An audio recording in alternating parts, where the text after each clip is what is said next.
मध्य प्रदेश में कोरोना कहर में कोरोना जाबाजों के लिए हुकूमत के जरिए किए गए ऐलानात और उनके निफाज को लेकर सियासत शुरू हो गई है।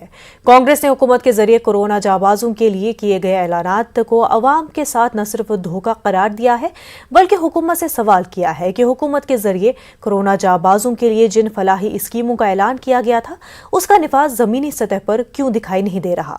कांग्रेस ने हुकूमत से कोरोना कहर में अपनों की सरपरस्ती से महरूम हुए बेसहारा बच्चों और सहाफियों के अहल खाना को हुकूमत की जानिब से दी गई इमदाद को जाहिर करने का मुतालबा किया है।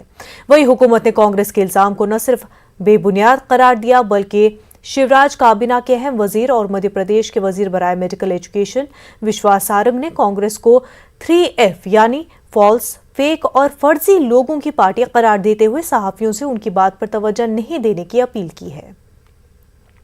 कोरोना महामारी के दौरान जिनकी कोविड से मृत्यु हुई उनके कल्याण के लिए जो बहुप्रचारित योजनाएं बनाई गई उनका लाभ जमीन पर क्यों नहीं पहुंच रहा है। सरकार को ये बताना चाहिए कि कितने बेसहारा बच्चों को उन्होंने गोद लिया, कितने बेसहारा बच्चों को उन्होंने सहायता पहुंचाई, कितने परिवार जो उजड़ गए उन्हें आर्थिक सहायता दी गई। सार्वजनिक किया जाना चाहिए। लोगों को परेशानी है, सतह तक ये जमीन तक ये पहुंच ही नहीं रही है योजनाओं का लाभ। ध्यान नहीं दीजिए।